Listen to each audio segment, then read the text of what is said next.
Hello, welcome to another episode of That's the Tea.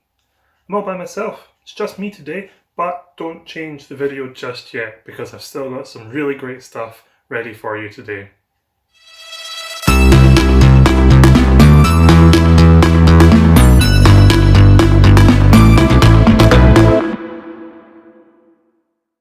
So, first of all, a big thank you to everybody who tuned in to our last episode, welcoming in the new year.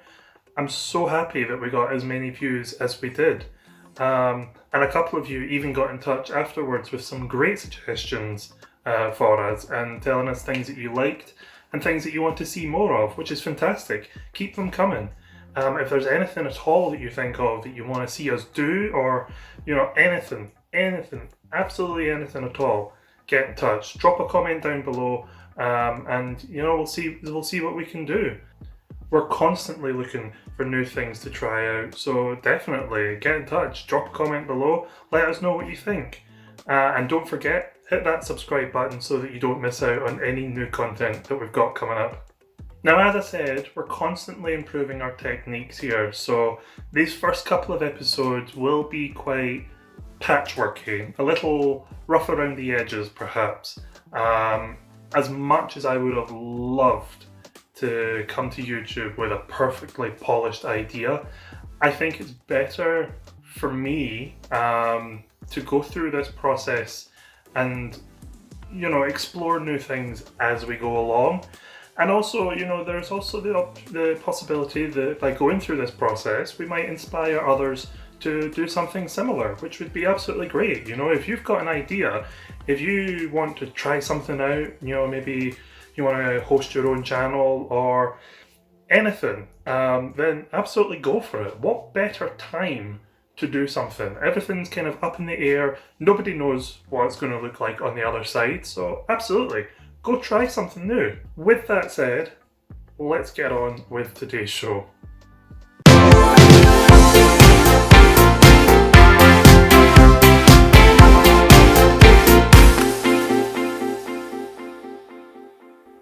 So in the last episode, we spoke a little bit about New Year's resolutions now that we're finally in 2021. And although the past month has already felt like it's lasted an absolute eternity, I've still got some high hopes for this year. I know, we're still facing lockdown and still going through all those guidelines and restrictions. But you know what? I feel like we're halfway out of the dark. The future, it can only get better from here. So yeah, keep your heads up, guys. So my resolution this year, I'm already kind of sticking to it by bringing this episode to you today. I decided that this year I was going to try and be a little more creative and productive on that front. I've spent the past couple of years working in retail and going from job to job and not really doing anything that promotes the life that I want for myself. I spent so many years studying drama and acting and performance, and since graduating I haven't done anything along those lines, and so this year I really want to try and knuckle down on that. It's not a great time for theatre or film for that matter, but there's other things that can be done. This channel for one, I can still write scripts and things for films and shows that I want to do in the future. And another thing that I like doing is gaming live streams. I've done a charity live stream during the first lockdown. It was a 24-hour gaming live stream in support of the NHS. And it kind of, I really enjoyed it. It was a long and very challenging thing to do, especially those last couple of hours. It was hard work. But I made it and I enjoyed it. So I'm thinking of looking back into that. So who knows? 2021 is going to be, I'm going to make this year more about, things that I like to do. Other than that, I'm trying not to line up too many plans in my head for the coming year. Obviously, I would love to go out and meet people at some point, as long as, we get to a stage where guidelines allow us to do that safely. and going on holiday somewhere would be nice. But even just going for lunch somewhere in the town, somewhere that I've lived for years and years now, even that would be, a really, really nice thing at this time. It's been so long since I was in town properly. So yeah, it would be really nice to get back to that. But until then, we're advised to stay indoors and to stay safe. I know it can be very difficult, especially at this time of year when it's a lot darker outside. It can be very challenging. It can all seem a little bit bleak. But I fully believe we are all stronger than we know. We've already managed the best part of a year. We can go just a little bit longer. Okay, just hold on just a little bit longer. And hey, maybe I'm getting ahead of myself here, but I'd like to think that by doing these videos, I'm providing people at least some form of entertainment and a little bit of comfort. So on that note, I'm going to make it my absolute mission to keep these videos coming for you. So how are you guys getting on? What are some of the resolutions that you made at the start of the year, and how have you been sticking to them so far? Tell me all about it. I want to know. Tell me your stories. How have you been keeping yourself busy during lockdown? My secret has been Netflix. Netflix, Prime, Disney Plus. I've been watching show after show after show. I'm going to talk about some of them today. Maybe give some people some inspiration into, things that they haven't considered or things that they've maybe forgotten even existed. People who are thinking, what can I watch next? I've got you covered. Let's get into it.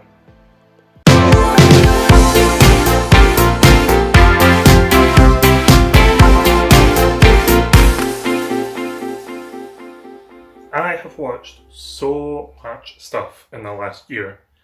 Honestly, I started writing them down on a list thinking, it won't be that much. And it just kept getting longer and longer and longer. I mean, honestly, totaling up all of the hours of screen time, I'm surprised I've been able to, get anything else done this year. I mean, who needs sleep, right? Even worse than that was trying to whittle down those shows to a top 5. I don't know why I decided that was a good idea, thinking, let's do like a top 5 list. I've loved absolutely everything that I've watched for completely different reasons, so sort of whittling it down to just 5 shows, that was difficult. So, but I've got a list now, that's the main thing. So here we go. So the first series on my list, jumping straight into some nerdy science fiction, is of course Star Wars: The Clone Wars, the animated series that takes place in between episodes 2 and 3 of the movie franchise.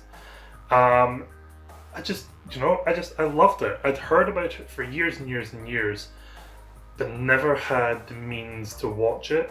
And then, like many people at the start of the year, I got access to Disney Plus and dived straight in.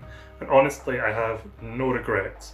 It was so fun. It was an animated series. It's made for kids, so it was very light-hearted, very sort of goofy at parts, but overall really enjoyable. And for fans out there, there was enough of a correlation to different things that happen, and there were, don't get me wrong, there were some dark moments here and there, but I loved it. I got to relive my childhood a little bit. It was great, seeing all the characters that I've essentially grew up with. You had Obi-Wan, you had Anakin, you had Padme, R2-D2, C-3PO, Palpatine. Love Palpatine. I'm a big fan of bad guys.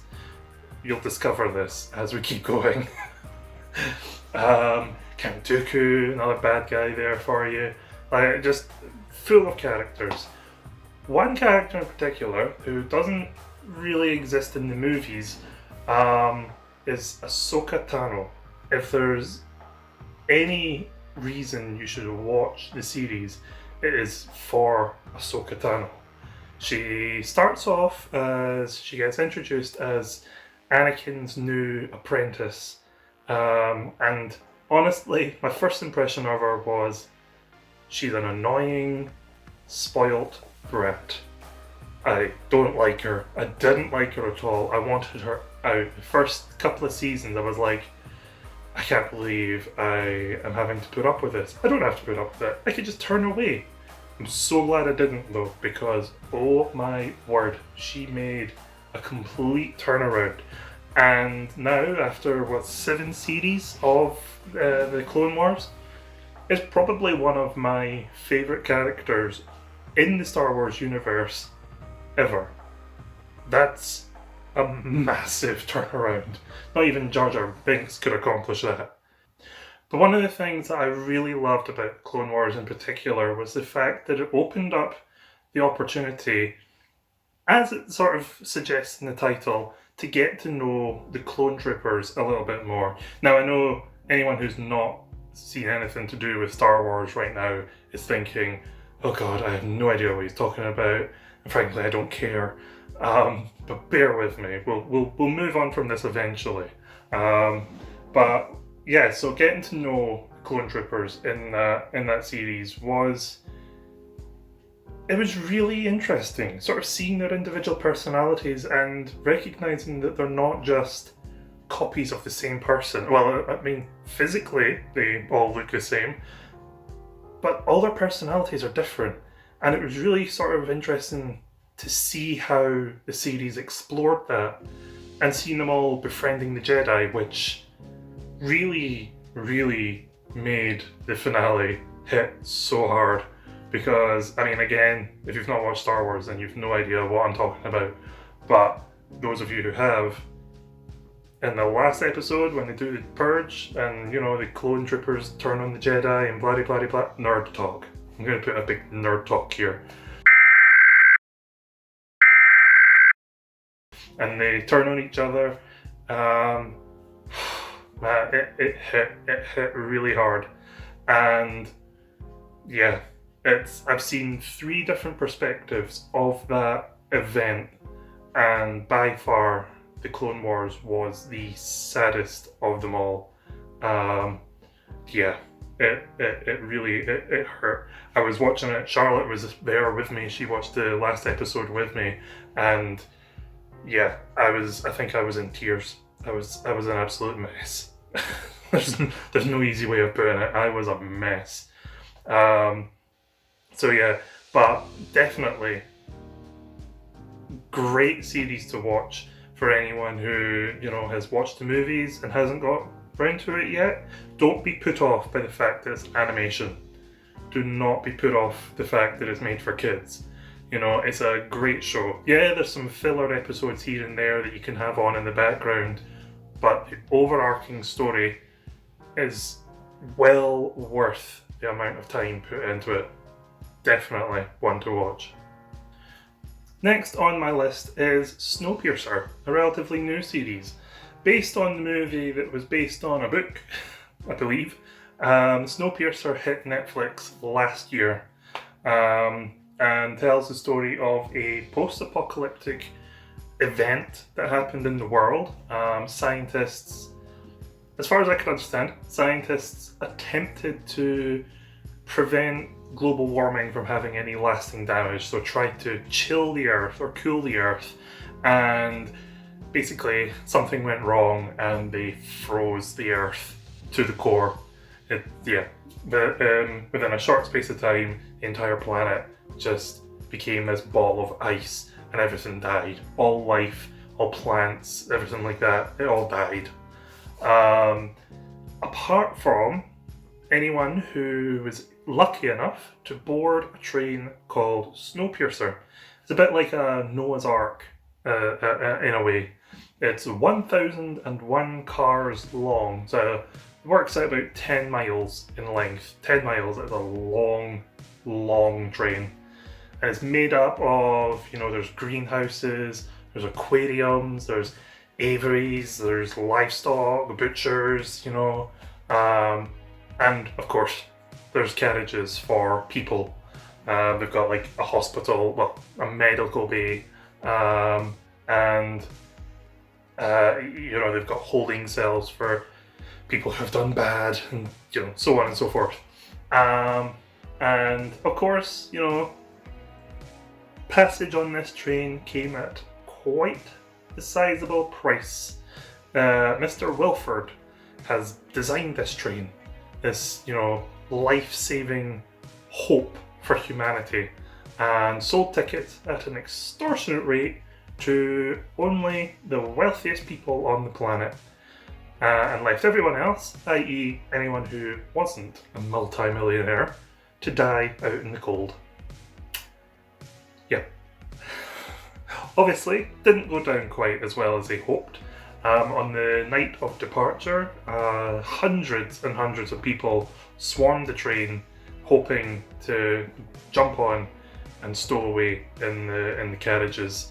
There was a bit of resistance, a lot of people died, but overall, people made it. They made it aboard the train, and now live within the rear of the train and get branded the name tailies, along with your first class passengers, second class passengers, and your third class passengers. It's a huge class divide. You've got the first class obviously at the top, where they've got everything they want. They've got swimming pools and bowling alleys and whole carriages just for their quarters and stuff like that. And the tailies, there's about 450 of them, all crammed into one car. Yeah, a bit of a class divide there. So the series takes place like 7 years after the train's departed. You've got this mysterious Mr. Wilford that controls the train from the engine. You've got Melanie Cavill, who's like the head of hospitality. She is the voice of the train. She runs all the announcements and is the direct liaison for Mr. Wilford. She seems to just sort of run everything on his behalf. And then right down at the bottom, you've got the tailies, who are slowly but surely plotting the revolution of a lifetime. And that's as much as I will say on that. Season 2 just started recently again, which I'm really happy about. It's given me something else to watch. It's a fantastic series, definitely worth watching. Again, it's only had one complete series at the moment, so it doesn't take too long to binge it, but definitely worth it.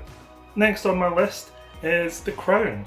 The 4th series was just released in November, and was definitely one of the things I was looking forward to the most in 2020, and boy did it deliver.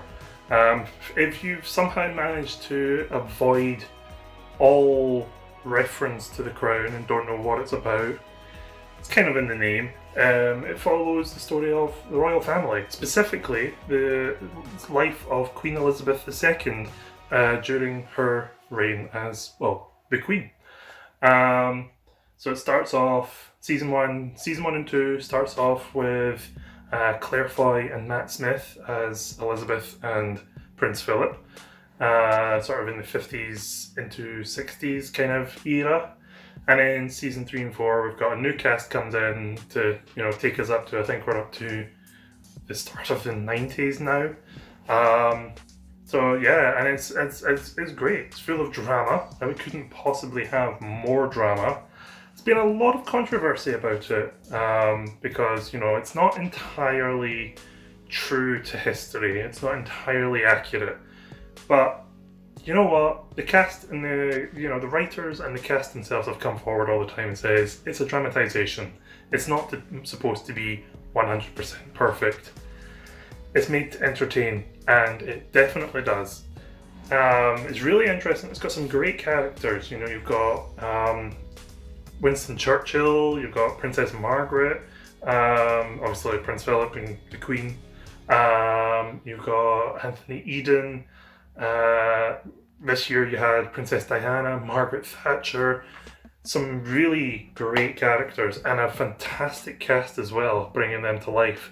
Some of them are quite scarily realistic. It's yeah, it can be quite disturbing sometimes when you see, Gillian Anderson, who's a fantastic actress, playing Margaret Thatcher so well that you almost believe that, the woman herself has come back. And honestly, that's a scary thought. Um, yeah, it's a great. Words are not enough to describe how much I love the show. Every year, it's got, I don't know, there's just something about the glamour of it, the drama, the scandal. I can't get enough of it. It's my show. It's one of my shows, and I've been trying to encourage so many people to watch it because I think it gives, it's not entirely accurate, but since watching it, I have developed a really strong sort of respect for maybe not the royal family as a whole, but definitely for the Queen. And sort of seeing just how far we've come from, the 1950s when it starts off, and seeing how different things that are happening in the royal family now that would never have happened back then. So it's really sort of interesting seeing how things have developed. And yeah, I love it. I think it's great. The next show is one that I'm currently watching, and that is How to Get Away with Murder. This is one that's been on my list to watch since the day it came out. Mainly because, and not many people know this about me, but I've spent my life sort of focusing solely on a career in the creative industries and performing arts. I studied acting, drama. I've got a degree in drama, all that jazz. Couldn't possibly, not toot my own trumpet or anything. I grew up as a kid. I was in, musical theatre groups and everything like that. I've spent my whole life working towards acting and drama. But if I was to choose any other career path at all, it would probably be law. And I don't know why. There's just something I'm just very intrigued by it. I'm very fascinated by it. I don't know how I would cope as a defense lawyer. I think there's so many different grey areas that I don't know. I don't know. I mean, you wouldn't know until you were in that position. But I don't know. I don't know if I could knowingly defend someone if I thought for 1 second that they were guilty. Even if they, kept on saying, I'm not, I didn't do it, whatever. I don't think if I had a single bit of doubt in me that I could. And obviously, that's not what makes a good defense lawyer. But this show is absolutely great. It's, another one that's full of drama. It's so entertaining, so gripping. As the name suggests, it's about a woman called Professor Annalise Keating, who's played by the extraordinarily talented Viola Davis. And she hires a group of interns from her class. And along the way, you learn, that one of them, a murder has been committed.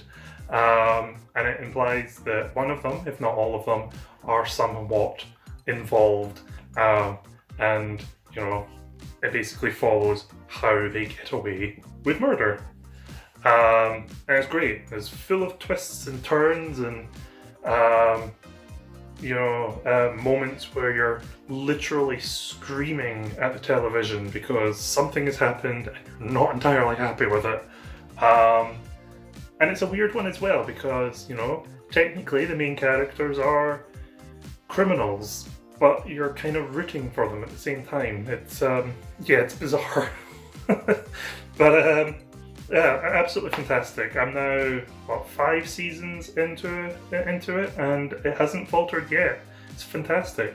Anyone who watched Scandal or I think Grey's Anatomy, I think it's the same people that made Grey's Anatomy, but they had a crossover with Scandal. Kerry Washington came in, another absolutely great actress. I'm loving it. I'm loving every second of it. I can't get enough. If it weren't for the fact that it's a show that I'm watching with Charlotte, I probably would have finished it already by myself. But I've got to wait. I have to wait. It's got to be dragged out. Oh well. But definitely one that I would recommend for anyone who hasn't already added it to their list. Last on my list today, and fair warning, this is where I get ever so slightly nerdy again. It is, of course, The Mandalorian. So the second series just wrapped up last month, maybe the month before. Time's flying by too quickly, I don't know, I can't keep track of anything anymore. And yeah, I mean, in my books, it really did well. It did extraordinarily well. I'm kind of sad that it's only so many episodes long. I wish there was still more to come, but you know, it is what it is. Season 3 hopefully isn't too far away. But like the Clone Wars, absolutely great for people who have watched the movies and loved the movies. The Mandalorian takes place just after the last of the movies from the 80s. I think they're the sequel trilogy now. No, I can't remember now. The original trilogy, anyway. So we've got different systems where the Empire is being defeated and people are still trying to find their feet. The stormtroopers are kind of holding on to as much order and control as they possibly can. Meanwhile, the good guys, they're trying to establish as much order and control as they possibly can. And in between all of that, you've got the Mandalorian, or Mando, or Din Djarin, whatever you want to call him. He is a bounty hunter who goes around the galaxy earning money by either killing people or delivering them to whoever's paying.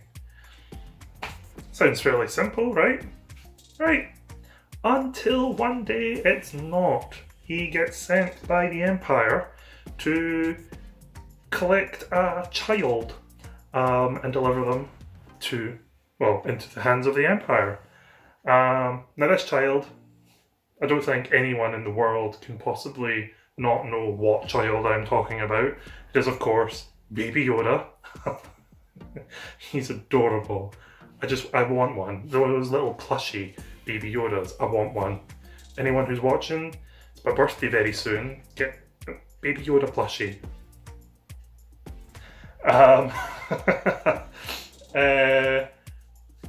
Yeah, no, absolutely adorable. And it's at that moment that the Mandalorian kind of goes, you know what? Maybe this isn't the right way to go. Maybe this isn't the path that I want to take. So he essentially kidnaps the child and goes off flying across the galaxy trying to find a new home for him. And meets several fantastic characters along the way. Some of which even came from the Clone Wars series, which, you know, was very oddly timed. Especially this second season had a lot of characters in it from the Clone Wars and only from the Clone Wars series that I've seen so far.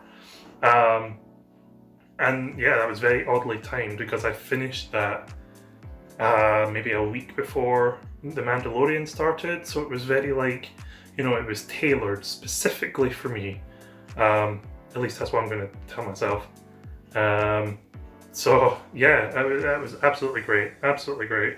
The show itself is full of action, full of some really wholesome and endearing moments as well. The Mandalorian, I won't go too much into it, but the Mandalorian and Baby Yoda have a sort of father-son relationship, and it's just so adorable. Like, I can't say that enough. He's just so adorable. Oh, no, okay.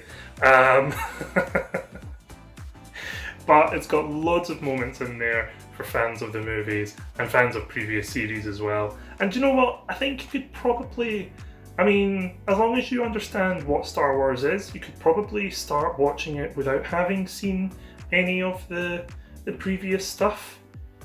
I don't know. It's hard to judge because obviously I've grown up with these movies and things. It's a difficult one to sort of judge that. But yeah, definitely an enjoyable show. Not one to miss. Give it a go. Let me know what you think. And that brings us to the end of that. If you've got a top 5 list of your own, let me know. Maybe there's something in there that I haven't yet seen. I doubt it, because I've kind of made my way through everything at this point, but who knows? Maybe you'll find something. Let me know. And if there's something I haven't seen, maybe I'll even put up a little reaction to it on the next video. But before this episode gets any longer, we're trying to keep it, shorter than the last one anyway, which was a bit of a marathon. I do apologise for that. I've only ever filmed like short films in my life, so you film hours and hours and hours of footage and then whittle it down to like 15 minutes. So definitely not the same sort of system for this, but I think I've got a good gauge this time. Who knows? We'll see. But yeah, before it gets any longer, it's time to wrap things up. Don't forget to subscribe to the channel to make sure that you don't miss any new content that comes up. And share among your friends, the more the merrier. Sharing is caring, all that jazz. Thank you very much for watching today's episode, and I will see you next time.